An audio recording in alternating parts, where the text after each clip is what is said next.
கிறிஸ்துவுக்குள் மிகவும் பிரியமான தெய்வ பிள்ளைகளே, பரலோகமான நிகழ்ச்சியின் மூலம் உங்களை சந்திப்பதில் என் இருதயம் கர்த்தருக்குள் மிகுந்த மகிழ்ச்சி அடைகிறது. உங்கள் எல்லாரையும் இயேசு கிறிஸ்துவின் இன்பை நாமத்தினாலும் கிராஸ் டிவி ஊழியங்கள் சார்பாக என் அன்பின் வாழ்த்துக்கள். இன்றைய பரலோகமன்னா கைவிடவே மாட்டார். பிரியமானவர்களே, மனிதர்கள் நம்மளை கைவிட்டு விடுவார்கள். ஆனால் தேவனாகிய கர்த்தர் உங்களை ஒரு நாளும் ஒருபோதும் ஒரு சூழ்நிலையிலும் கைவிடவே மாட்டார். ஒருவேளை மிக்க வேதனையான சிச்சுவேஷனில் நீங்கள் இருப்பீங்கன்னா ஆண்டவரை நம்புங்க, மனுஷனை நம்பாதீங்க. கர்த்தரை நம்புனா அவர் உங்களை ஒருபோதும் கைவிட மாட்டார். தாவீது ஒரு வசனத்தை சொல்லுகிறான், சங்கீதம் 25:2, எங்கள் தேவனே, நாங்கள் உம்மை நம்பியிருக்கிறோம், நாங்கள் கைவிடப்பட்டு போகாதபடி செய்யும். ஆண்டவர் அப்படியே உங்களை கைவிடவே மாட்டார். இப்பொழுது கர்த்தருடைய கரம் உங்களை பிடிக்கிறது, கர்த்தருடைய கிருபை உங்கள் மேலே இறங்குகிறது. கர்த்தர் உங்களை பார்த்து சொல்லுகிறான், நான் உன் கூட இருக்கிறேன், நான் உன்னை விட்டு விலகுவதும் இல்லை, உன்னை கைவிடுவதும் இல்லை, நீ கலங்கவும் பயப்படவும் வேண்டாம். பிரியமான தெய்வ பிள்ளைகளே, இன்னைக்கு நமக்குள்ள எப்போ பயம் வருது தெரியுமா? எப்போ கலக்கம் வருது தெரியுமா? கைவிடப்படுகிற ஒரு சூழ்நிலை வரும் பொழுது தான் நம்மளுடைய இருதயத்தில் பயமும் கலக்கமும் வரும்.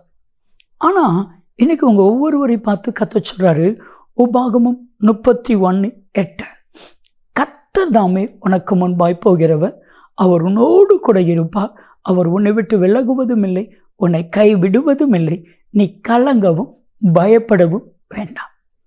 உங்களை பார்த்து இன்னைக்கு கர்த்தர் ஒரு வார்த்தை சொல்வார்னா என்ன சொல்வார்னு நினைக்கிங்க? நான் உன்னை கைவிட மாட்டேன் அப்படிதான் சொல்வார்.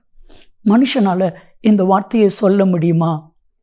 நிச்சயமாக ஏதாவது மனுஷன் சொன்னான்னா கட்டாயம் அந்த மனுஷன் ஒரு சில சிச்சுவேஷன் வரும் பொழுது உங்களை கைவிட்டு விடுவான்.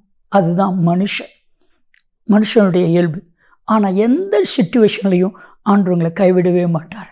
குறிப்பாக இக்கட்டு வரும் பொழுது, பிரச்சனை வரும் பொழுது இயேசு கிறிஸ்து வருவா, உங்களை பார்த்து சொல்லுவா, நான் இருக்கிறேன், கைவிட மாட்டேன்.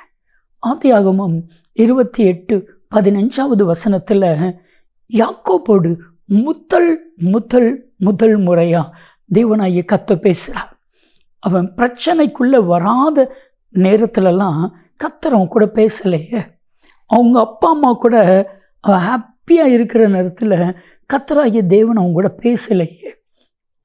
எப்போ இக்கட்டு வந்துச்சோ, எப்போ வேதனை வந்துச்சோ, எங்கள் மாமா எப்படி இருப்பாரோ தெரியலையே, சாப்பாடு கிடைக்குமா, உடுத்துறதுக்கு ட்ரெஸ்ஸு கிடைக்குமா, நல்லா தூங்குறதுக்கு இடம் கிடைக்குமா அப்படின்னு பிரச்சனையை அவன் யோசிக்கும் பொழுது அந்த வண்ணாந்திரத்தில் கர்த்தர் வந்தா.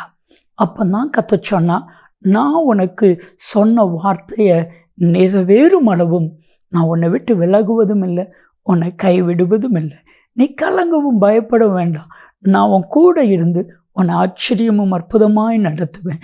என் அன்புக்குரியவர்களே, உங்கள் கூட கர்த்தர் இருக்கிறார் தெரியுமா உங்களுக்கு?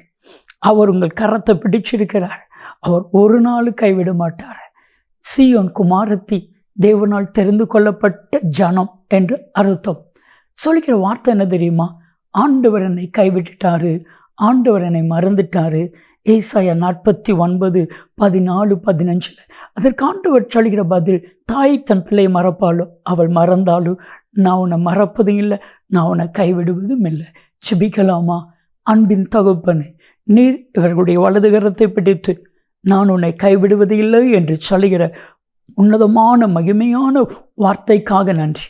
நீர் இவர்களை கைவிடாதபடிக்கு நடத்தும். இயேசு கிறிஸ்துவின் நாமத்தில் ஜெபிக்கிறோம் ஜீவனுள்ள பிதாவே, ஆமென், ஆமென். நீ கைவிடப்படுவது இல்லை. நன்மையும் கிருபையும் ஆசீர்வாதங்களும் நிச்சயமாக உங்களை தொடரும்.